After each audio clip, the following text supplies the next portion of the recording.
Hola, bienvenidos al Energy Talks by CNE, el podcast de la Comisión Nacional de Energía. Un espacio para hablar de forma clara, sencilla y sin tecnicismos sobre la labor que realiza esta institución.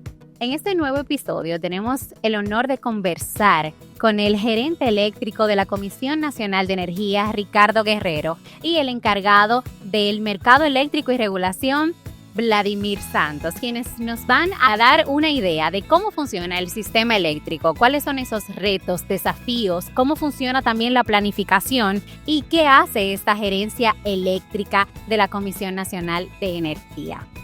Como dice la producción vieja, el gusto es nuestro, ¿verdad, Vladi? Claro, muchas gracias por la invitación. Es muy bueno, hay que agradecer a toda la parte de comunicaciones de esta institución que nos permite, primero por la genialidad de este espacio, pero segundo que nos haya invitado a participar de este espacio. Así que estamos súper emocionados de estar acá. Un gusto tenerlos con nosotros. Bien sabemos que escuchamos siempre sobre el sistema eléctrico, pero pocos conocemos sobre la labor técnica que hay detrás para que la energía pueda llegar pues a todos nuestros hogares. Me gustaría que iniciemos por lo básico, que en palabras simples pudieran describir cómo funciona el sistema eléctrico dominicano. Esa es una excelente pregunta, así que tratando de simplificarlo, voy a tener el apoyo de Vladi para eso. Pensemos en que todos los consumidores que están conectados en sus casas, en las oficinas, el metro, el teleférico, etcétera, están demandando una electricidad que no saben de dónde viene. Porque hay una serie de generadores ubicados en distintos puntos del país que están siendo abastecidos de distintas formas de energía, de derivado del petróleo, de carbón, de la solar, del viento, etcétera, biomasa. Están todas conectadas a una serie de redes, a las que le llamamos redes de transmisión porque llevan en niveles de tensión más altos, y luego esas redes se conectan, digamos, a unas subredes que le llamamos redes de distribución, que están dentro de las ciudades, y a esas redes de distribución ya se conectan a través de transformadores, si se quiere, se conectan los usuarios básicos. Ese sistema, para que funcione, para que tantas plantas en distintos puntos de la geografía nacional funcionen, deben estar coordinados. Y en esa coordinación entran una serie de instituciones y empresas que su labor diaria es asegurarse de que todo ocurra a la perfección. Porque, ojo, es como que vas en una bicicleta tándem, la bicicleta esta que vamos la familia, mamá, papá, hijos, etcétera, donde todos tienen que hacer su función.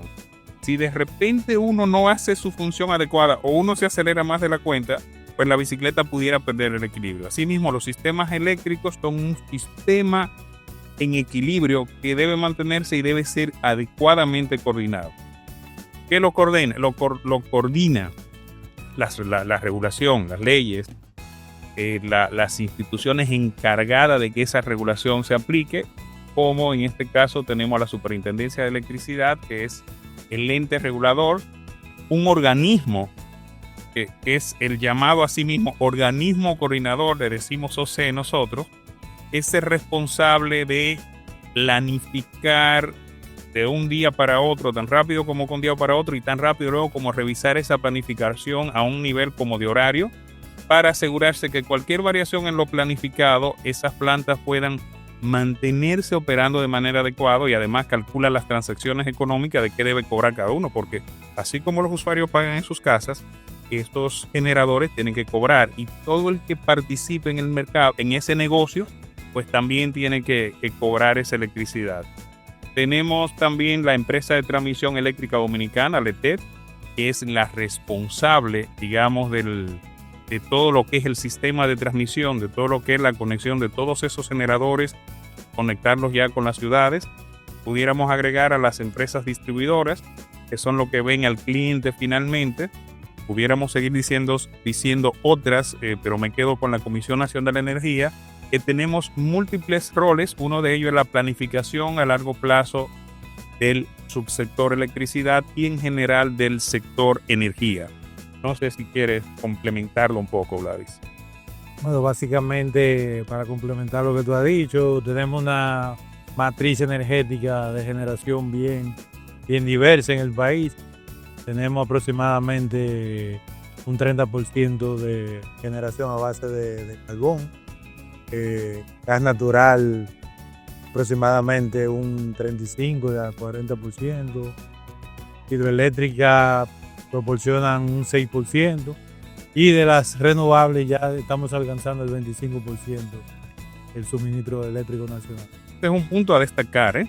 Este país tenía el compromiso del artículo 21 de la ley 5707 de que para el 2025 debíamos alcanzar el 25% de participación de energías renovables en el abastecimiento de electricidad, y es un logro, ¿eh? Lo hemos logrado, hasta lo que va de año 2025 lo hemos alcanzado. Yo personalmente pienso que al concluir el año también el número se va a mantener sobre el 25%. Y como ustedes bien mencionaron, dentro de este sistema hay instituciones que cumplen un rol fundamental, que aquí es donde entra la Comisión Nacional de Energía. Pero me gustaría que detallen qué hace la gerencia eléctrica y cuál es su rol entonces alineado al sistema eléctrico. La gerencia eléctrica es una de los equipos, digamos, de apoyo en general para el desempeño de toda la institución en las partes técnicas. Así que, entre otras funciones, yo me gusta comenzar mencionando nuestra participación en el Plan Energético Nacional. Nosotros vemos la parte principalmente del plan de expansión de la generación y, sin menospreciar esa participación, pero también en el diagnóstico del subsector en electricidad. Además de eso, verificamos o participamos en las evaluaciones técnicas de las peticiones de concesiones para nuevos sistemas para brindar el servicio, que puede ser de generación, pero igual pudiera ser para un sistema de distribución en caso de que aplique. También calculamos o revisamos y ajustamos los cálculos relativos a la aplicación de la ley 5707 y a la ley 12501, que define los fondos que debe recibir la Comisión de Energía y de paso a la Superintendencia de Electricidad, porque estamos hermanados en ese punto.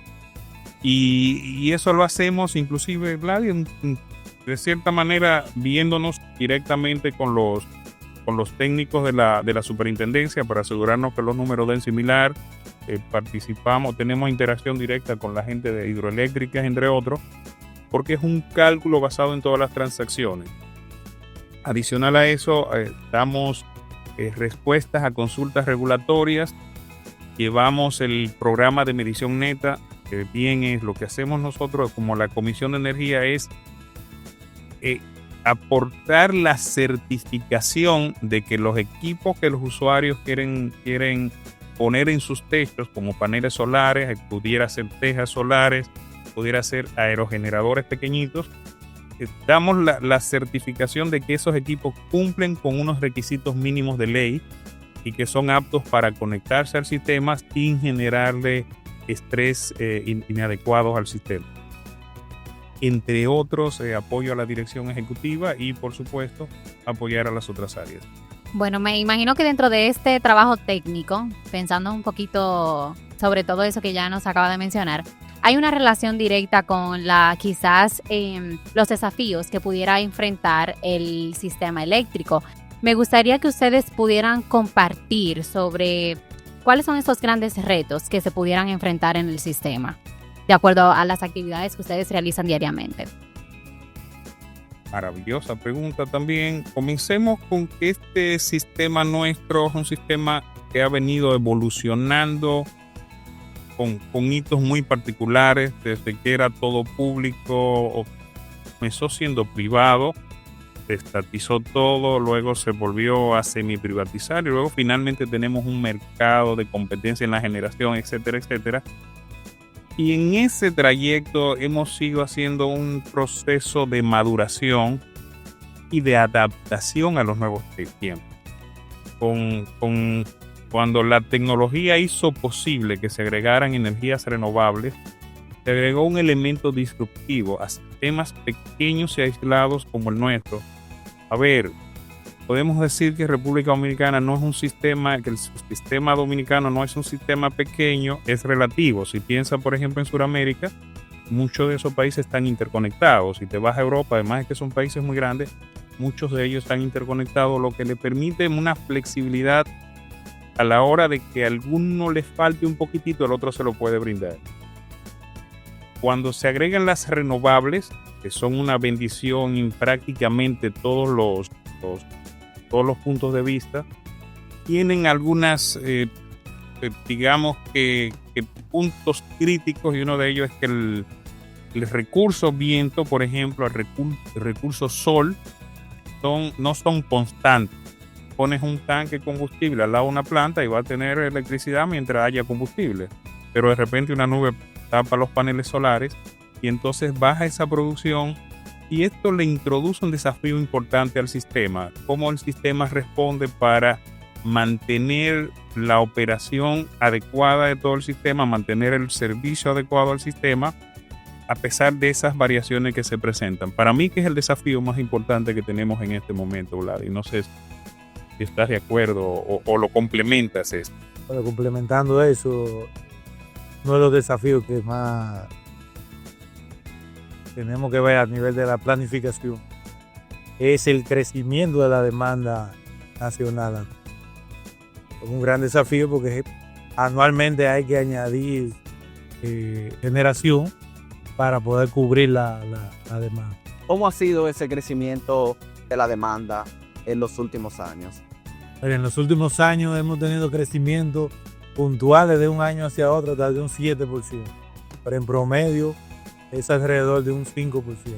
Hasta 2020 la demanda era muy controlada por un tema de que las distribuidoras, que son las que les suplen el servicio eléctrico finalmente a los consumidores, por razones principalmente económicas, pues a veces, aunque había generación suficiente, limitaban el servicio que le ofrecían a los usuarios. La razón principal era económica. Del 2020 para acá ha sido una política estatal suplir de electricidad en la medida de lo posible a todo el mundo. Y entonces, de repente, podíamos decir que del 2020 para atrás, la demanda de cierta manera era controlada. Entonces había un crecimiento eventual, porque la población sigue creciendo, se siguen conectando más electrodomésticos, pero el servicio no crecía a la velocidad que pudo haberlo hecho. El 2020 para acá se conectó todo, y en la medida de lo posible, en la medida en que las redes lo permitieron, en la medida que algunas plantas dieron el servicio, entonces la demanda empezó a dispararse. Ya la gente desconectó en su momento sus inversores, cuando las plantas viejas, etcétera, etcétera, porque no la necesitaba, y de cierta manera aumentó el consumo, y eso provocó que del 20 al 21, ahí no me gusta mucho decirlo porque el 20 por la pandemia fue una demanda muy deprimida, pero del 21 al 22 hubo un disparo, del 22 al 23 bastante. Y entonces estamos nosotros viendo y esperando que ese crecimiento más o menos debe estabilizarse. Bueno, alrededor del 5 pudiera ser una función de lo que veamos en los próximos meses. Aquí, como ustedes mencionan, que es donde entra pues la planificación, y lo que mencionaba Vladimir, que la demanda crece cada año, y usted ya mencionó también el por qué crece esta demanda, que también es a propósito de la dinamización de la economía.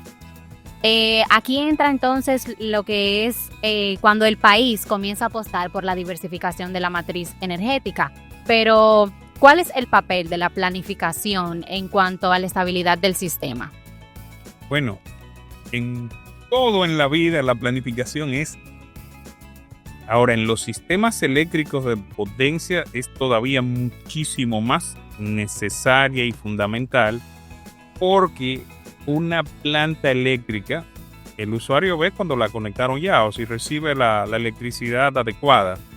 Pero nosotros, lo que estamos, digamos que detrás de cámara, sabemos que desde que comienza, o el gobierno cuando establece fechas, o el inversionista cuando establece la necesidad o la posibilidad de conectar una planta, solo en estudio se toma años posiblemente.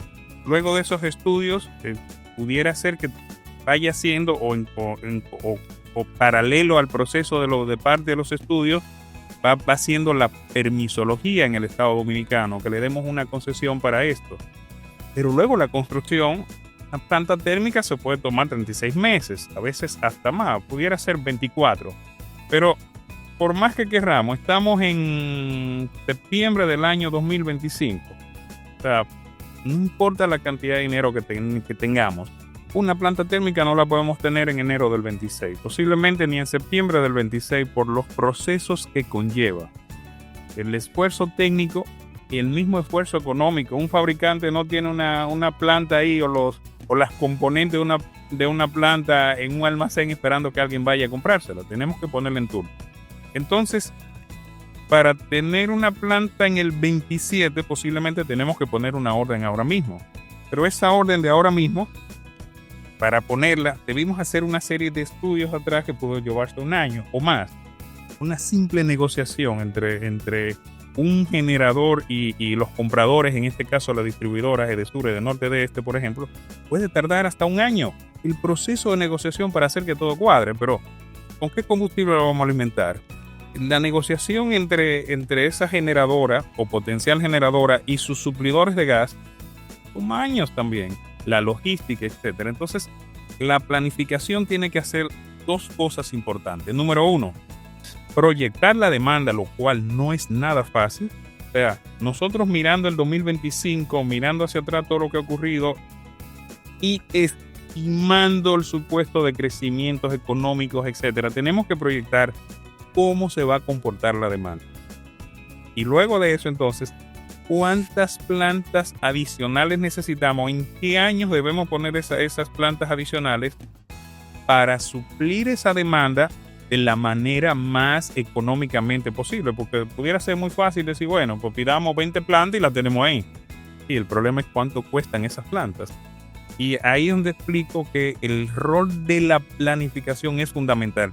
Si no hicimos la planificación adecuada, entonces pudiéramos tener déficit. Si hacemos un exceso de previsión de generación, entonces vamos a tener una sobreoferta que va a terminar afectando el sistema de una manera económica, lo que pudiera llevar a la quiebra a algunos suplidores, y eso es malo de todas maneras. Es mantener ese equilibrio entre la oferta y la demanda y jugar con el tiempo en que debe ponerse esa oferta. Y ustedes mencionan mucho una palabra que resuena mucho en nuestra institución, que es la planificación. Cuando hablamos de nos referimos al documento clave del sector, que es el Plan Energético Nacional 2025-2038. Este documento que traza la ruta para que nuestro país pueda tener un sistema energético más eficiente, sostenible y seguro, se está haciendo la actualización de que contiene 5 compendios, que está próximo a salir esta versión. Dentro de esos compendios, la gerencia eléctrica tuvo una participación sumamente fundamental en el capítulo del plan de expansión de la generación. Si pudieran compartirnos cómo construyeron este capítulo y qué vimos en la anterior versión del Plan Energético Nacional y qué vamos a ver en esta nueva actualización. Muy bien. Decirte que nosotros desde el 2000, realmente comenzamos en el 2020, desde que llegamos acá, pero principalmente en el 2021 empezamos a trabajar en la versión que se publicó en el 2022 del Plan Energético Nacional con una ventana de 15 años. Creo que Plan Energético Nacional 2022-2037. Ahora, 2 años después, inmediatamente publicamos empezamos a trabajar también en la actualización. Eso no es una ordenanza de la Ley 125.01, también el bendito artículo 14 que mencioné hace un momentito. Y cuando comenzamos a trabajar en la nueva versión, primero hicimos, concentrándonos en el trabajo de nosotros en la gerencia eléctrica, lo primero fue hacer una revisión completa del trabajo previo y cómo se comportó lo que previmos, que es nuestra mirada hacia el futuro, cómo se comportó en ese periodo. Luego hicimos una serie de complementos, te puedo decir que muy técnicos, a lo que ya habíamos hecho. Por decirte, cuando planificamos las nuevas centrales que se integraban, la hicimos en lo que le llamamos de manera técnica viendo un nodo único, sin considerar algunas caídas en energía, algunas pérdidas en el camino, por un tema de que matemáticamente lleva muchos recursos, llevaba en ese momento mucho tiempo con los recursos computacionales que teníamos. Así que una de las mejoras inmediatas que hicimos fue mejorar esto integrando la red completa a nuestra herramienta de análisis. Y eso nos permite ser muchísimos más puntuales. Lo decimos en un lenguaje más llano. Es como que la cámara que usamos antes era de 120 píxeles, correcto, píxeles, y esta de ahora posiblemente sea de 1000 y tantos píxeles para un análisis similar, lo que nos permitió tener mucho más precisión en todo lo que fue el análisis. Además de eso, cuando miras el futuro, no tienes una bolita mágica que diga, mira, bueno, estoy en las películas, en los muñequitos está, pero en la vida real no está la esfera mágica. Entonces, cuando miramos el futuro los técnicos, lo que hacemos es que en base a las variables del comportamiento, tanto lo que ha pasado como lo que estimamos que viene, podemos trazar una hoja de ruta, pero para cuidarnos, entonces planteamos que puede pasar en esta dirección, que puede pasar en esta, y mirando cómo avanzamos, de repente tenemos 1, 2, 3 escenarios. Y lo primero es eso, es trazar el escenario de la demanda, cómo crece la demanda. Pero luego tenemos que trazar entonces posibles escenarios de cómo vamos a abastecer esa demanda. Pues en esta nueva versión, además de eso, actualizamos los escenarios, ajustamos escenarios, tomando en cuenta inclusive los desafíos que presenta la integración de las energías renovables. Y un detalle que vimos que nos salió en los análisis técnicos del 2021-2022, que no lo atendimos por tiempo, entre otras cosas allá, pues aquí ya lo empezamos a integrar y a atender, que era el detalle de la integración de las baterías para compensar, entre otras cosas, el efecto de intermitencia de las energías renovables. Con todo lo que ha mencionado sobre cómo se planifica la expansión del sistema, nos damos cuenta que no solo es proponer cuándo instalar una planta, cuándo, cómo, dónde, sino ir a la génesis principal, yo le llamo así, que sería siempre garantizar un suministro eléctrico para cada ciudadano. ¿Qué contempla este Plan Energético Nacional para poder garantizar ese suministro en los próximos años? Buenísimo. Yo le llamo a el plan de suficiencia energética. Nuestro plan anterior, yo personalmente, lo llamaba como el plan de abastecimiento como tal. A yo lo llamo un plan de suficiencia. Porque en esta ocasión, con la experiencia del anterior, con un sistema ya que ha ido creciendo en base a una planificación, me refiero a la oferta, entonces nosotros estamos viendo que en el corto periodo, dentro de esa ventana de 15 años que estamos mirando por orden de la ley 12501, podemos tener un abastecimiento suficiente para toda la demanda y además de eso, tener reservas suficientes para si alguna planta falla o alguna planta sale a mantenimiento, entonces pueda ser suplida por una de las plantas que estará o bien en lo que se le llama reserva fría, que es una planta que la tenemos ahí apagada para cuando necesitemos otra, o bien en reserva caliente o reserva rodante, que son plantas o generadoras de electricidad que están conectadas pero no están entregando toda su potencia.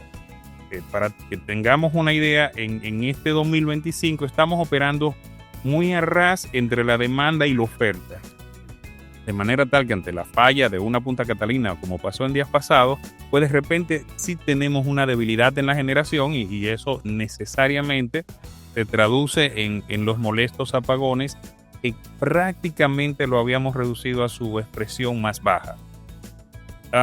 Como lo vemos nosotros, de aquí al 2028 vamos a ir aproximándonos bastante a tener capacidad suficiente para suplir y tener un poquito de energía adicional para las eventualidades. Lo que vemos es que desde el 2028 en adelante con todo lo que está ahora mismo en proceso de desarrollo, con las centrales que están en proceso de desarrollo ahora mismo, más la que se integrarán más adelante, pues tendremos una suficiencia de mínimo un 10% por arriba de reserva fría. Eventualmente alcanzaremos el 15% y posiblemente más del 15%, lo que le dará una robustez al sistema adecuado para enfrentar esos desafíos que vienen de camino. Esa planificación en cuanto a esa expansión de la oferta. Hablemos un poco también de fuentes y combustibles, ya que sabemos que depende de una geopolítica internacional el uso de un combustible u otro. ¿Qué vemos en la planificación? ¿Qué nos conviene a nosotros como país? Partiendo también de que un principio económico es de que no todos los huevos se ponen en la misma canasta. Viendo esa planificación, ¿qué combustible tenemos en mira al año 2038? Excelente, Eduardo. Lo primero es poner en contexto que en República Dominicana no producimos ningún combustible como tal. Cuando nació este tema de la generación de electricidad, pues se comenzó con unas plantas bien rudimentarias que consumían lo que había en ese momento, leña, carbón, luego se agregaron los derivados del petróleo, etcétera, etcétera. Luego se agregó el gas natural y así hemos ido avanzando. Dominicana, que comenzó temprano, la primera generadora de toda la zona la trajimos nosotros y fue tan pronto como al final del 1800. Apenas en el 1883 se encendió la primera planta en Nueva York y ya nosotros como en el 1890 y tanto teníamos la primera planta en Dominicana. O sea, Wow. hemos sido medio comparón nosotros con esa parte.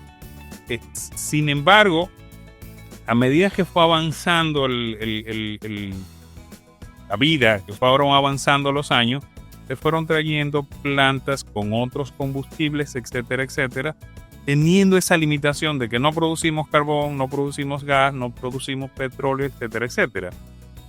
De modo que lo que sí tenemos es sol, mucho sol, y lo dijo Pedro Mira en su famoso poema nacional, y tenemos en algunas regiones bien.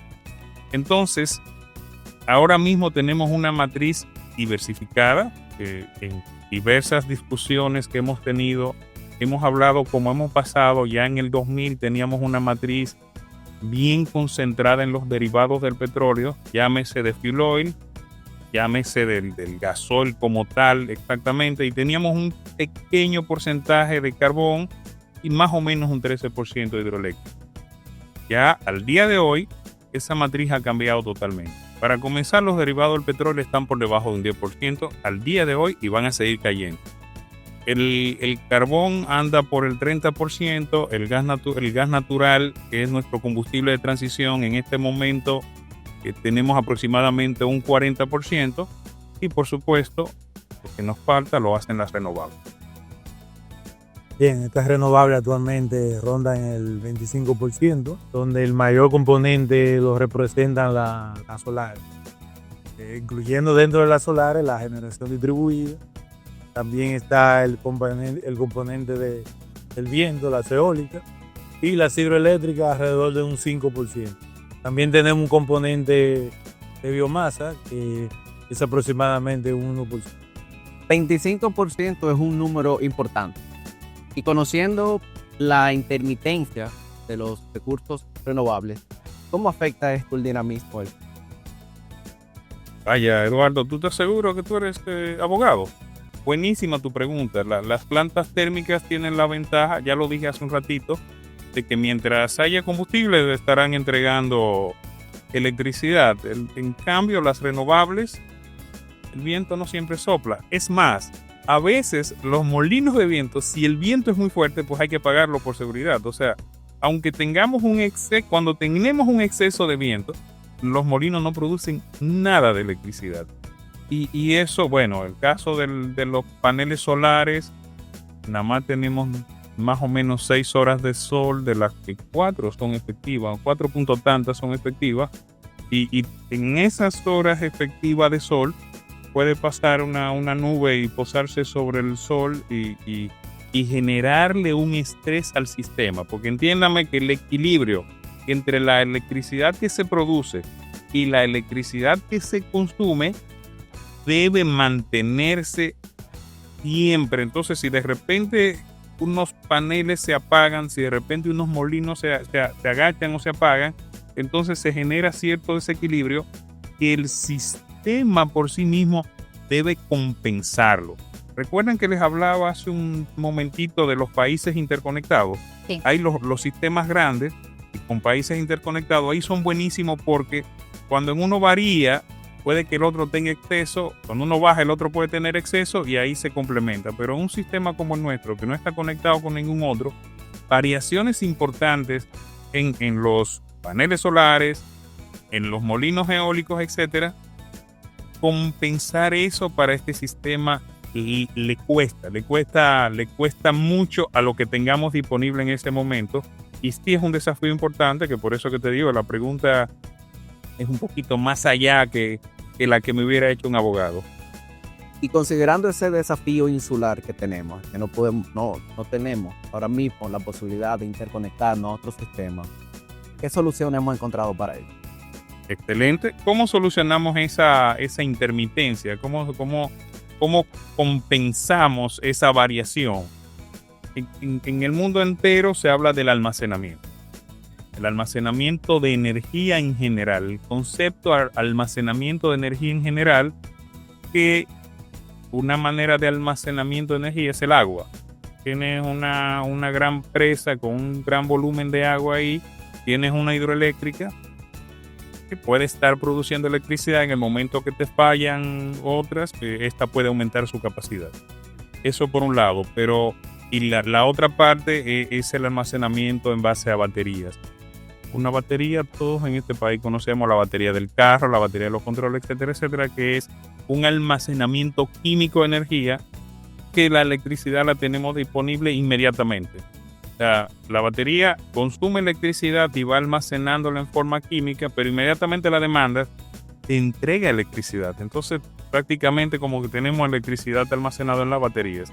¿Qué pasa con República Dominicana? Que para el almacenamiento de agua, que es idóneo para los sistemas eléctricos porque tienen una máquina dando vueltas, por nuestras limitaciones geográficas, nuestras limitaciones ambientales, incluyendo de políticas ambientales y demás, no tenemos tanta capacidad de hidroeléctrica.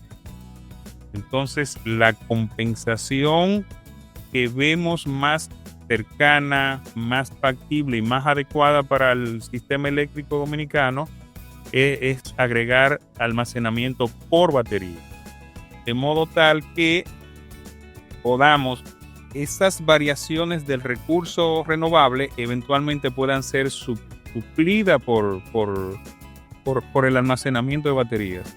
Ahí hago una especie de paréntesis para destacar algo.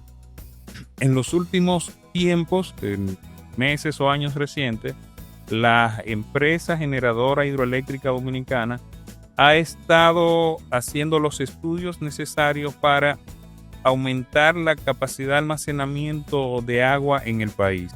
Ellos lo están planteando con un sistema que se conoce como hidrobombeo. O sea, no es tener una presa nueva, que no es un plan a muy largo plazo tener una presa nueva, sino tomar el agua que ya ha pasado por la generadora acá en otro almacenamiento. Entonces ese almacenamiento de abajo la rebombean con bombas, valga la redundancia, y esa agua va a estar disponible otra vez para producir electricidad. Y eso financieramente funciona, es rentable cuando hay poca demanda rebombear el agua y luego cuando más se necesita utilizarla. Eso por un lado. Por otro lado, las baterías no solamente están para enfrentar las variaciones del recurso solar y eólico, sino que podemos utilizarlas también para abastecer la demanda en la noche, complementando la ausencia del sol. Me explico.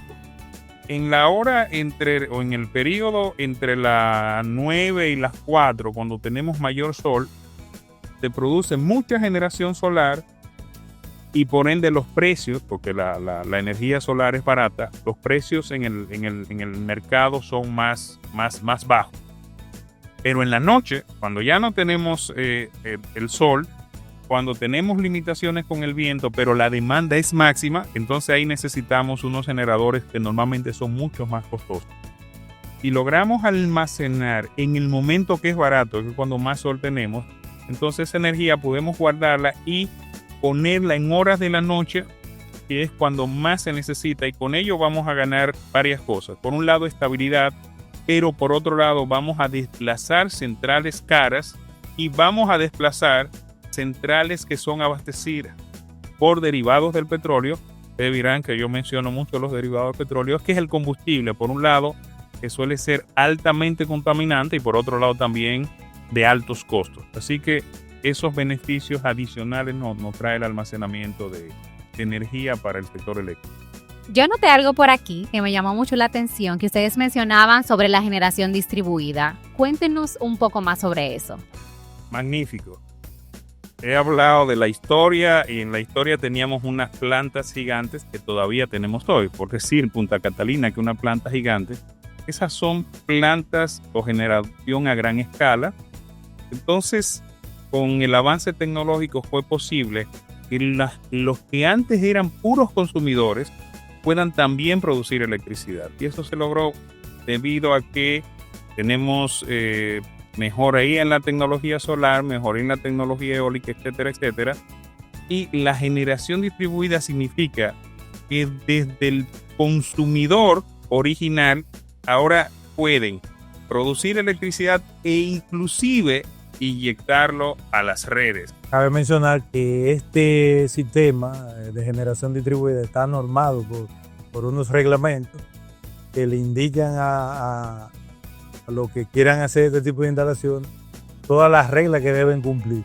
Una de ellas es la instalación de un medidor bidireccional que debe registrar tanto las inyecciones de energía que hace desde su sistema como los retiros de energía que hace desde la red. ¿Ustedes consideran viable este tipo de instalaciones? Absolutamente.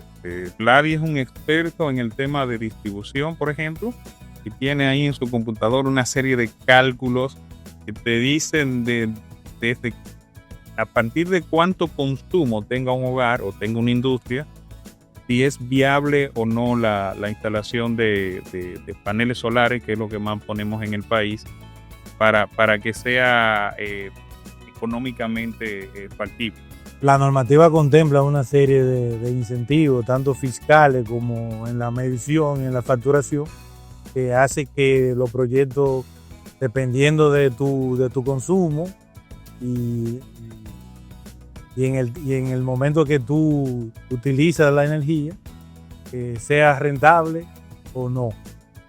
Hay casos en que quizás no te sea rentable o el tiempo de recuperación sea muy largo, pero en otros casos sí, es bien rápido esta recuperación. A ver, que yo me imagino que hay gente ahora está preguntando, ¿cómo que el tiempo de recuperación? Espera. Los tipos que viven calculando creen que los demás sabemos como ellos, ahí hay que aclarar eso. Tú haces para poner qué cantidad de paneles solares en tu techo, tú haces una inversión importante, digamos un número, $500,000 de pesos. Entonces, una de las preguntas que tienes que responder, y que ahí donde Vladi tiene unos modelos muy buenos, es: si yo ese $500,000 de pesos lo pusiera a producir dinero, ¿qué decir? En una cuenta de capitalización, en un banco, en un fondo de inversión, o bien si yo lo tomara prestado para hacer esta inversión, esa instalación en mi techo, ¿dentro de cuántos años, con lo que yo me voy a ahorrar ahora por la factura que me va a mandar todos los meses a la distribuidora, dentro de cuántos años yo repago ese préstamo, o bien yo lo que me iba a ganar guardando el dinero en el banco lo gano? Y a eso es que Vladi se refiere cuando dice lo de la...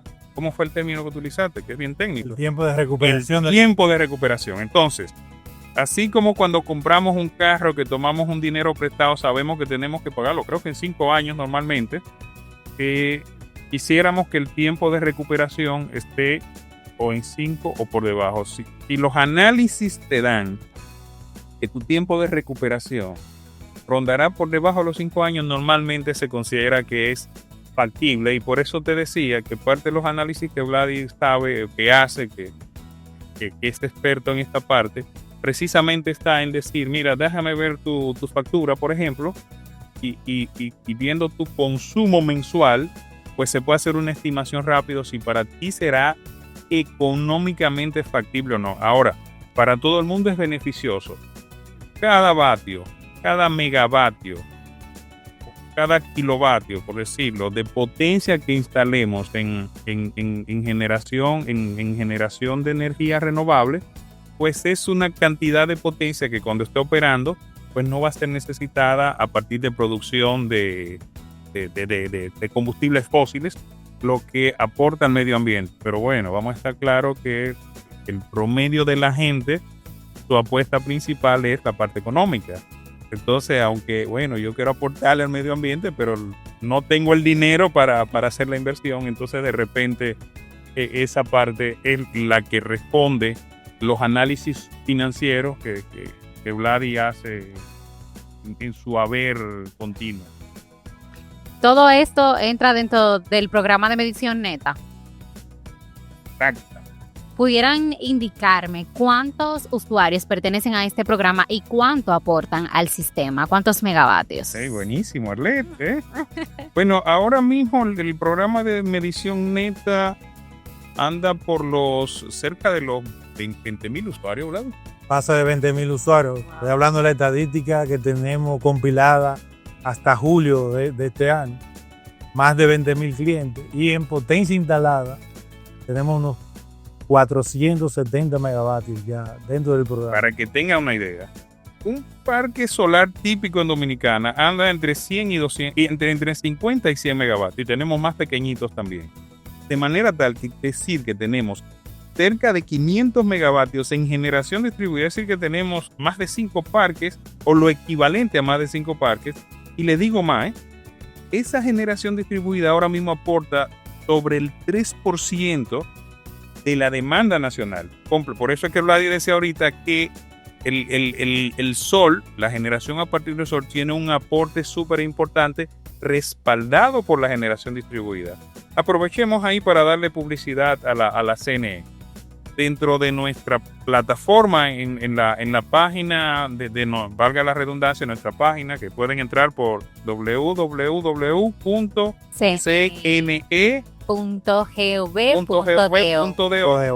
Cuando entran ahí tendrán una página con muchísima información. Uno de los puntos que mostramos en esa información es el programa Generación Distribuida y las estadísticas asociadas a ese programa de generación distribuida, que yo siempre destaco, que muestra lo exponencial que ha sido el crecimiento de los consumidores que cada vez más se hacen parte de este programa en particular. Y es que ha sido altamente beneficioso para los usuarios, o sea, financieramente o económicamente. Los beneficios han sido muy palpables y bueno, Eduardo, yo soy un opinador parcializado porque hace unos años que también yo me enganché en este programa. Ya hemos hablado de parques renovables, eólicos, solares y también de megavatios, pero algo muy importante que es el capital humano que hay detrás de todo este proceso. ¿Cómo ustedes pudieran compartirnos la satisfacción que le da ver todos esos proyectos que ustedes pues escriben en el Plan Energético Nacional, en cualquier estudio técnico que hacen y luego lo ven materializado? Bueno, mira, yo te puedo hablar de cómo nosotros internamente nos sentimos, porque cuando vemos un proyecto cuando llega en papeles y revisiones de expedientes, revisando fichas técnicas, y al final vemos cuando el proyecto ya está conectado a la red, produciendo energía y dejándole beneficio a la nación, eso es gratificante. Totalmente estoy de acuerdo con esa posición de Vladi. Comencemos con el tema de ser servidor público. CNE es una institución de carácter estatal. Eduardo, ayúdame, abogado. De carácter estatal, y nosotros somos servidores públicos. parte de mi satisfacción es precisamente el saber que mi trabajo va en beneficio de todos en el país. Eso es muy, muy gratificante. El hecho de, por ejemplo, nosotros tener la oportunidad de hacer una planificación adecuada y luego ver que la planificación se va ejecutado de acuerdo a lo que nosotros finalmente planteamos y que la ejecución es adecuada y que es económicamente rentable y que estamos avanzando hacia un mejor país, eso llena bastante a uno de satisfacción y de cierta manera compensa esos golpes que nos da formar parte de esta industria. La industria es muy exigente, nos genera mucho estrés. Creo que mi cabellera puede contar ahí una historia corta. Le muestro mi foto del 2019 y mi foto de hoy y verán que este hombre igual sigue siendo buen mozo, pero con un poquito menos de cabello y no sé, quizá más blanco. A veces me miro al espejo y digo, alguien me puso ceniza arriba, ¿no? Fue la cabellera que cambió de color ahora. Bueno, creo que hemos logrado con nuestro cometido de poder traducir estos temas técnicos para que puedan conocer sobre el trabajo que hace la gerencia eléctrica, sobre el sistema eléctrico, para que todos los que nos escuchan puedan comprender sobre cómo funciona este.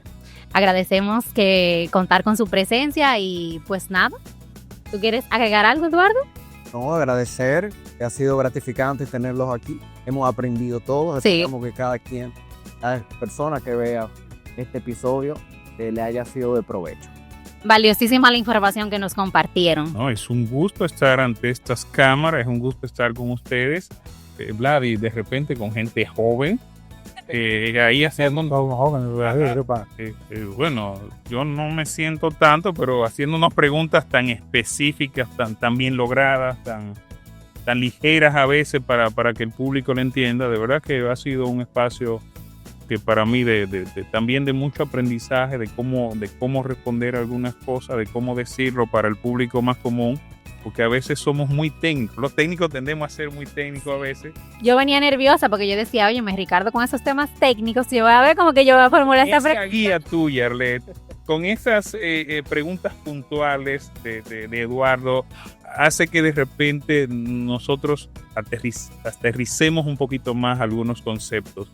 En otros casos lo hacemos un poquito más profundo. Pues muchísimas gracias y a ustedes quienes nos escuchan, les pedimos que se mantengan atentos a nuestros próximos episodios de Energy Talks by CNE. Nos vemos en una próxima.